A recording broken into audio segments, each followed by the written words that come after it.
Into a new edition of the Daily Debate. In tonight's show, we're going to be shedding light on President Abdel Sisi's three-day official visit to Russia that started actually yesterday. The visit includes a meeting with Prime Minister Dmitry Medvedev, also the Russian President Vladimir Putin. Also, President Sisi is addressing the Federation Council Upper House Parliament. We're going to be shedding light on this visit and the cooperation agreements that have been signed. Also, the cooperation in terms of political, economic and military cooperation between the both countries. But before we start our debate and our conversation, let me welcome our distinguished guest, Mrs. Rihem Aboulenin, the member of the Egyptian-Moroccan Business Association. We're also joined by Dr. محمد Abdalhalim, the political analyst. Thank you very much for joining us. Thank you for having me. Ladies and gentlemen, before we start our conversation, let's check out this report regarding President Sisi's visit to Russia, meeting President Vladimir Putin, and we'll be right back.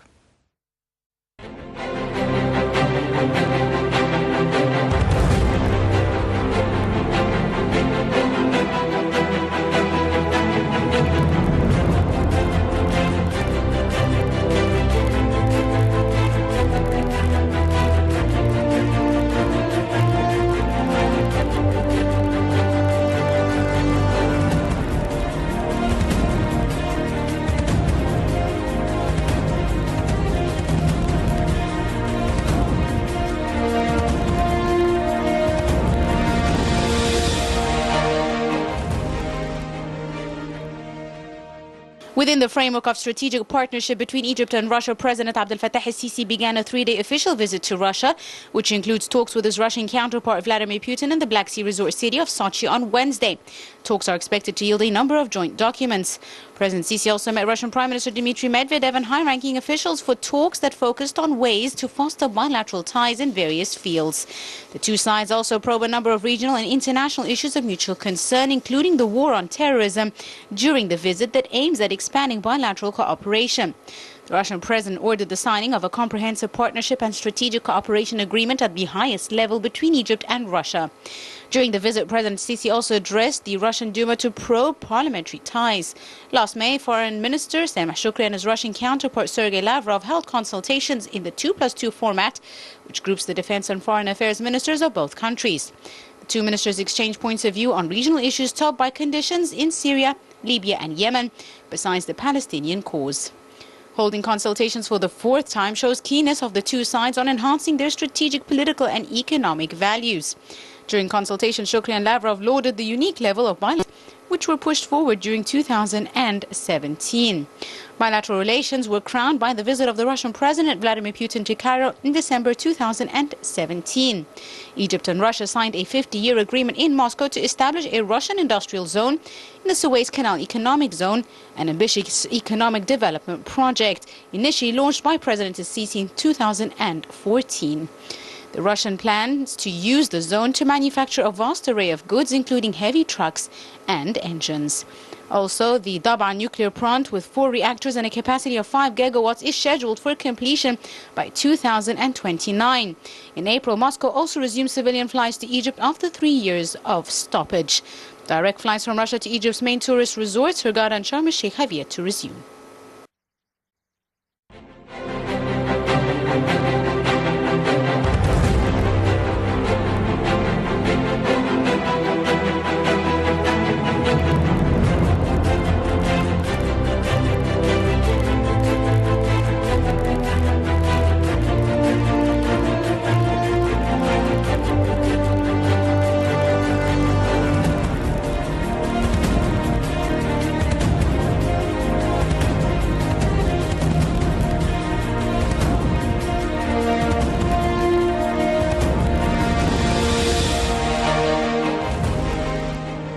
Welcome back, ladies and gentlemen. Starting off our discussion right away.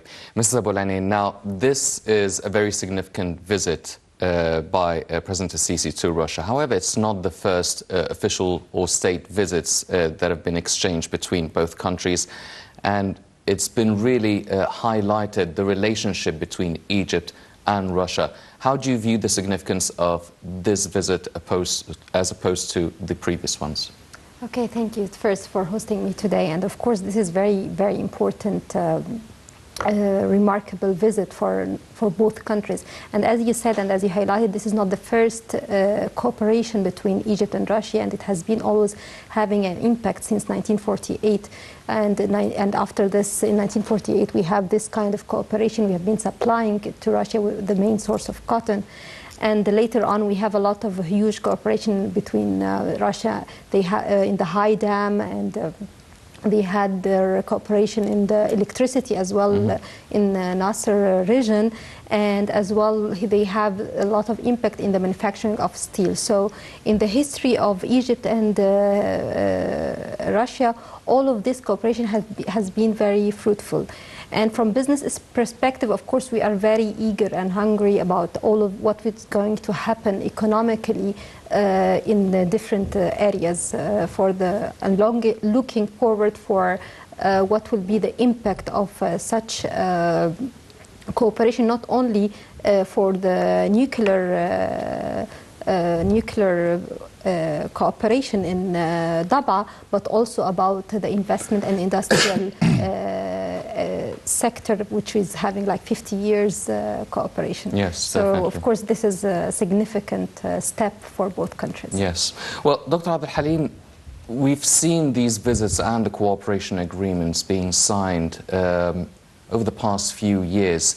Now, how important is this visit, or how different is it from the previous ones? We've seen military agreements before, we've seen trade and investment cooperations before, but how different is it this visit this time around? Well, it seems to be quite absolutely different from previous visits that had been enacted by Mr. Fattah Sisi, actually, but it would acquire an adding significance, I would say, insofar as you can really the very warm reception and the extreme sense of interesting, welcoming, acceptance of his own figure within the Russian Federal Assembly or the Russian Federal Council.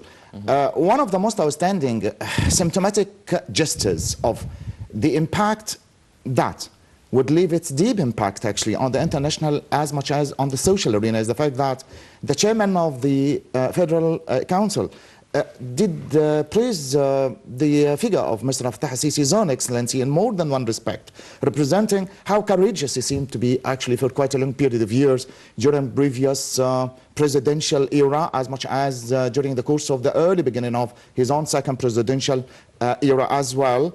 One of the most distinguished field marshals actually that paved the way for the stability and the dignity and paving the way for solving a large number of problematic issues, not only within Egypt, actually, immediately after the revolution of the 25th of January, as much as the 6th of June, but also interfering every now and again into a large number of both regional as much as international arenas. Well, I think that we will have an ample opportunity to discuss individually, each thing an individual problematic as much as diplomatic tussle or confrontation, beginning with Libya, ending with the Palestinian cause. But as it stands, actually, it was one of the very much warming receptions to a greater extent, seems to be quite valued very much highly, in much the same way that his own speech in today's terminology was very much interesting insofar as it would highlight one of the major subject matters that we do share each other individually, both of us, Egypt on the one hand, and the Russian administration on the other. He said one significant word that we are in the self-same ditch, facing the self-same fate, in much the same way that we are passing through the self-same tribulations. As such, we have got more than one thing in common.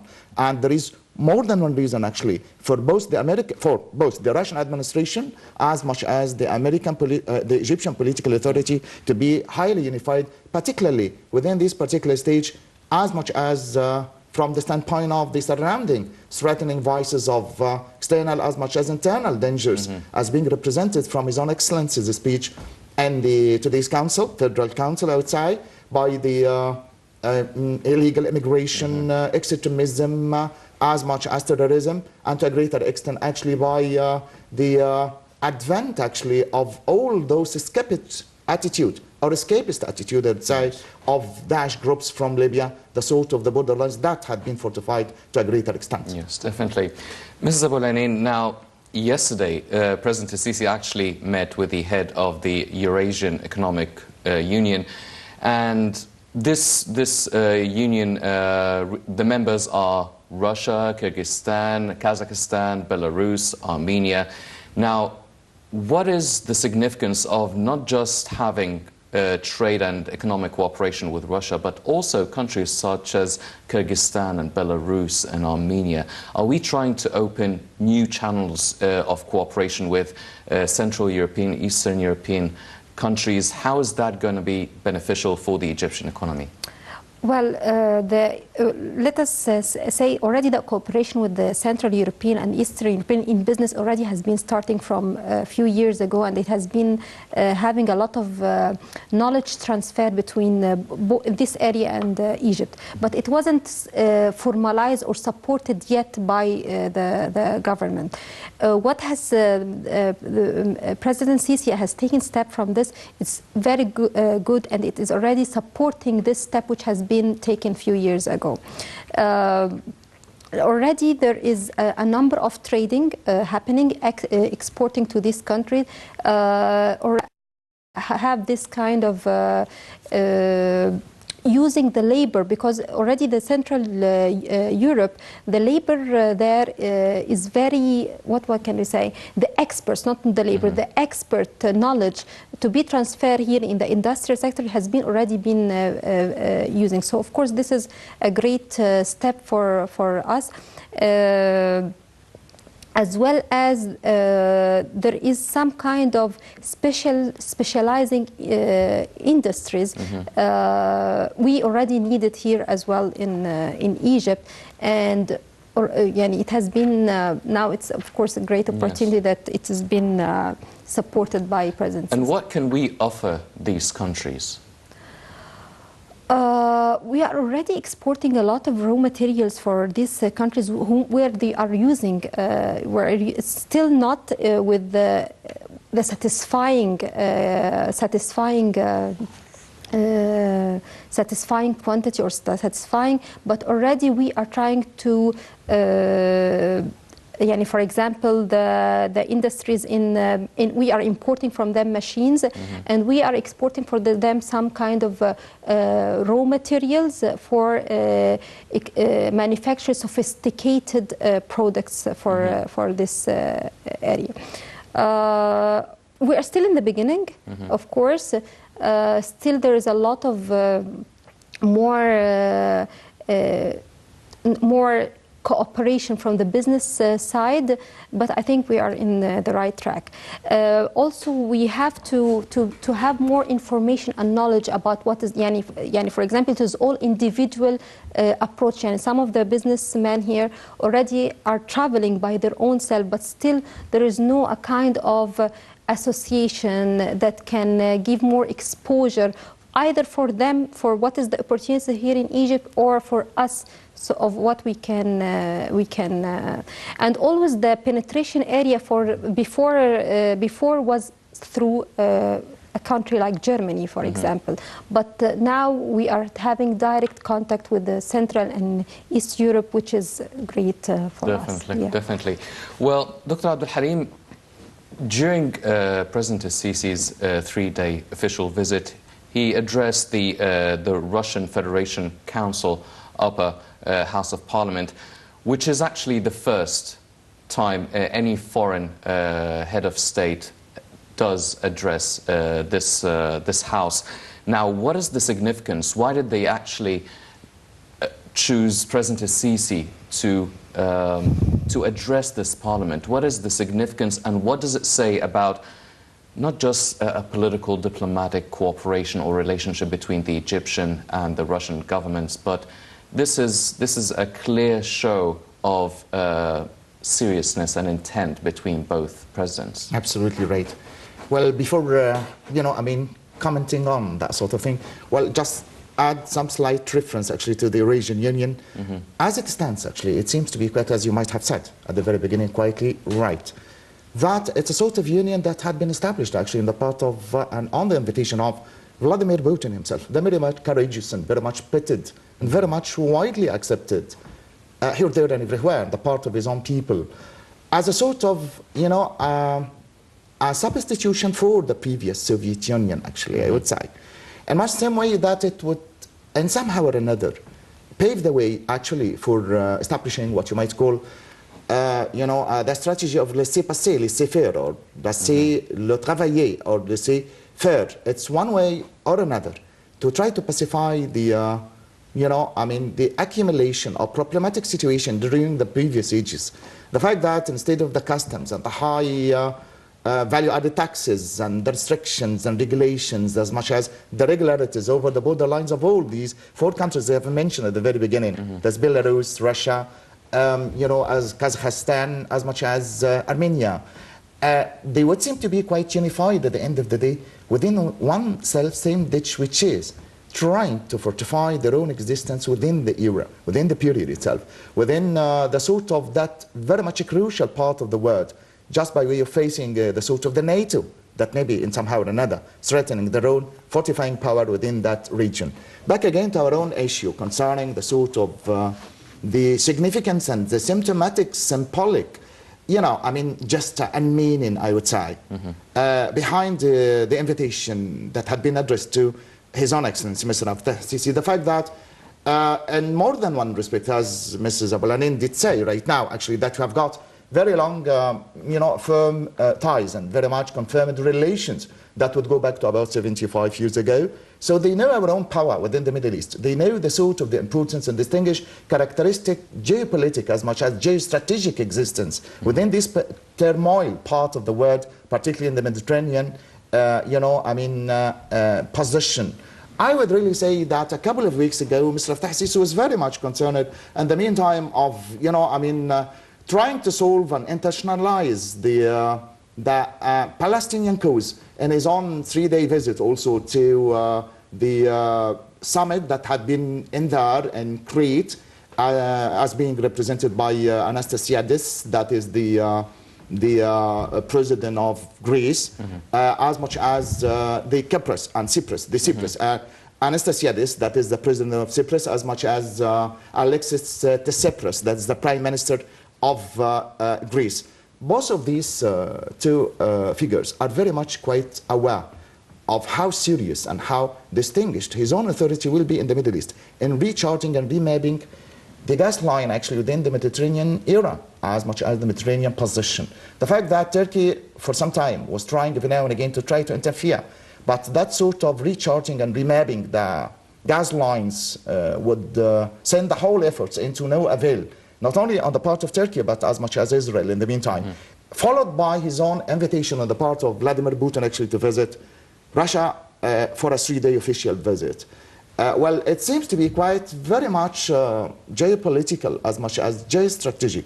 On military meaning, you can really find for the first time, you can really a prominent president coming from the Middle East to enact and to register what you might call 2-for-2 strategy, actually, which means a couple of ministers. That is one foreign minister for each individual country, and the second is military. That is highly strategic. That seems to be quite, one way or another, to be within the self-same direction, within the self-same route, reproducing the self-same sense of cooperation among each other. And this is one of the high-profile gestures, actually, of the significance of that sort of visit. For another, actually, you can really say that a couple of months ago, Russia was very much concerned with fortifying the armed forces of Syria, with the military defense missile strategy or system, that is S-300, as much as fortifying Turkey in the meantime with the defense missile system for S-400. Both of each these modern technological weapons actually are high profile, very much destructive and very much eminent, as much as straightforward in reaching to the targets at the heart of their own depths. This is one thing that would annoy and would cause the sort of the frowning upon and on the part of the American administration. The fact that Vladimir Putin is quite aware of how very much disastrous the existence of Israel within the area, in much the same way that his own benefits and his own interests within Syria should have been very much pacified. That's why he is quite aware and keeping an eye on fortifying the Syrian armed forces with a sort of highly technological aspects that would surpass what you might call the American patriot. So, I mean, the sort of the invitation and the sort of the maximal interest in inviting Mr. Abdel Sisi's own excellency actually would stem out from the firm belief of how solid his own existence may be in that, and how diplomatic his own relations and negotiations into solving the problematic issues and the consulatic ties. We still remember that in 2016, when Vladimir Putin himself and the UN General Assembly did publicize that the only man within the Middle East that could solve the Syrian problematic issue is Mr. Abdel Sisi. Immediately, you can really find that the natural result was the devastation of the Russian airplane at Sharm el-Sheikh International Airport, and consequently the stoppage of the tourism actually between both countries. Now then, in his own speech, His Own Excellency Mr. Abdel Sisi would confirm that the re-establishment and the reformation of the relation actually from touristic point of view, so to speak, actually, by the arrival and advent of a large number of tourists actually. Much same way that sort of gesture on the part of Donald and the part of Vladimir Putin had been praised to a greater extent. Signs of, you know, I mean, reciprocal intermixing their own relations would seem to be looming large, much same way that diplomatic issues are to be verified, and the sort of the visit on the part of Mr. Abdel Sisi would signify not only a sense of, you know, communicability or communication, but it's a highly profiled sense of partnership, particularly from a strategic point of view as well. Yes, definitely. Well, Mr. Zabolain, if we're talking about economic cooperation, the trade cooperation in 2017 between Egypt and Russia reached $6.7 billion, with about 423 Russian companies actually operating here in Egypt. Now, what is the nature of this cooperation, these companies? Are they all related to the tourism industry? Because everyone in Egypt assumes the first thing that comes to mind when we're talking about Egyptian-Russian relations is the first thing comes to mind is tourism, and then people think of the nuclear Daba power plant.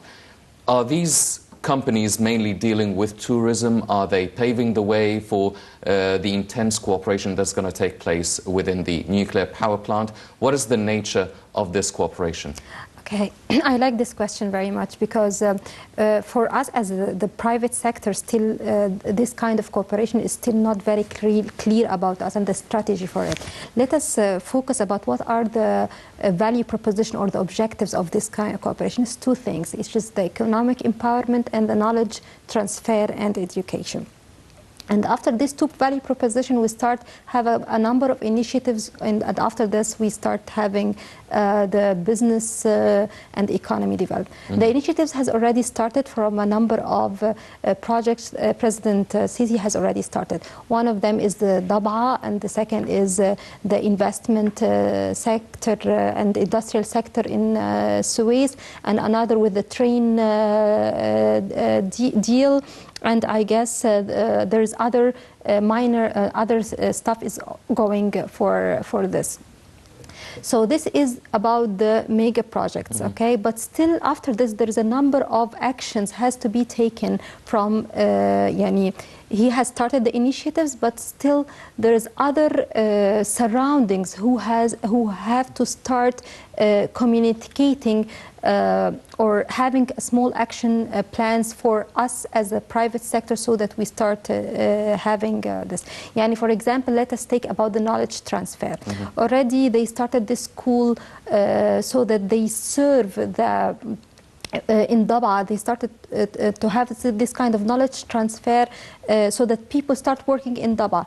But what about the other industries who will be supporting this kind of projects? So we still need the private sector to be have more information about what is required for the future. We have to prepare ourselves from now from all stakeholders, so that we can serve later on this kind of cooperation. This is a 35 years project, and the other is the 50 years project. And let me tell you something as well.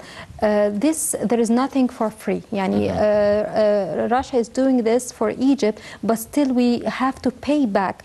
And even President Sisi has said in his speech that the coming generation we should pay back all of this funds. So how we are going to pay this unless, yes, we are going to sell the electricity, but still there is other job creation should be created. There is a lot of industries can be done. So we have to start thinking from now for the other generations. Yes, so definitely. it is very important to focus more. Yes, thanks for the great initiative, and it has to continue. But now the government sector, the non-government sector, the private sector has to put more actionable plan to support what has President Sisi has taken for this. Yes. It is our role to, what we can do more so that we can maximize the benefit of such Yes, and we will talk about what we can actually do a little bit later, the private sector in specific. But Dr. Abdalhalim, as Mrs. Abdulhalim mentioned now, we will have to pay back at some point. This is all great investment for Egypt, for the Egyptian economy. All this cooperation is great. But what are we giving them back in return? Will it be a political weight? Will we back now Russia with our political strategies, with our political opinions, with our political stands regarding regional and international issues? Are we going to serve as a gateway for other African countries in terms of trade and cooperation? How are we going to give back or pay back the Russian government and people? Well, it's a sort of mutual interest. They are going to be quite benefiting out of our own partnership with them. In much the same way we as government, actually, as a presidential authority, we will be, to a greater extent, getting a great deal of benefit on the other way around. What sort of benefit that we'll get? Actually, Egypt is supervising and very much presiding over the entrance on the Red Sea area. And as such, it would open the gate for the Russian administration actually to be in there.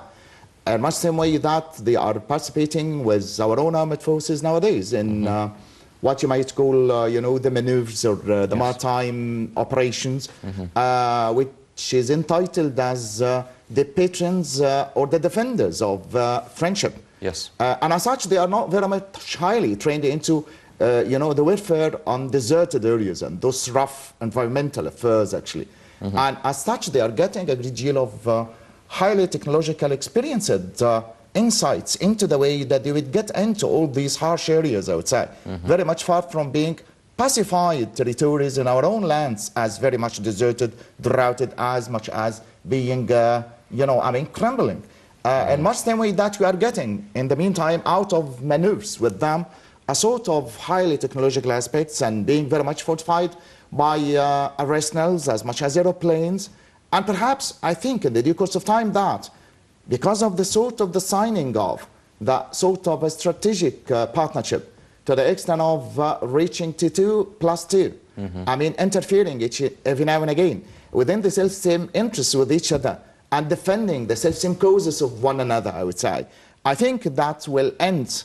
And tomorrow's meeting, actually, of His Own Excellency, Mr. Fattah Sisi, side by side with Mr. Vladimir Putin, of a highly strategic and geopolitical strategy to defend our own borderlines, despite the fact that we are very much fortified, very much safe and away from the tribulations of other interferences, had it not been for the fact of the attempt of some Daesh groups actually to come from the borderlines of Libya. Yes. But I think also that they are paying a tribute in defending our own borderlines insofar as we are depending to a greater extent on the diversification of the sources of weapons. We are not very much deeply depending or mainly depending on, the American side or even the Indian counterpart or even actually the Chinese, dimension. We are, as an armed forces, very much diversifying the sources of the weapons to a greater extent. I think that when Mr. Vladimir Putin was in here a couple of years ago, we were signing a sort of contract with the American administration to get some arrestments from them, some aeroplanes. So, I mean, this does not detract our own wares as armed forces from the fact that we are diversifying our own ways and means, so the aid of which we can really stabilize as much as fortify our own economic situation as much as the political standpoint. We will be in somehow or another providing Russia, as I've just said a couple of minutes ago, of the way and the means through the aid of which they can really get into the heart of Africa. Yes. Particularly when, as I just said before in more than one episode, that Africa now seems to be on the pedestal, I would say. Very much highly crucial issue, because Israel would be, providing about 52 countries of 52 envoys and ambassadors. And this is one of the gestures and the means that would give us a sort of a clear indication of how important the sort of the dark continent is. And much the same way that we were pacifying the entrance of China there and then, of re-establishing and reforming and transplanting the sort of the Silk Road towards, Africa. And as such, we will be getting the sort of the mutual benefit and the interest from each other, respectively, I would say. Well, ladies and gentlemen, as Dr. Abdulhalim mentioned, actually Russian paratroopers have arrived here in Egypt to participate in the military exercises dubbed Protectors of Friendship 3. Let's check out this report and we'll be right back.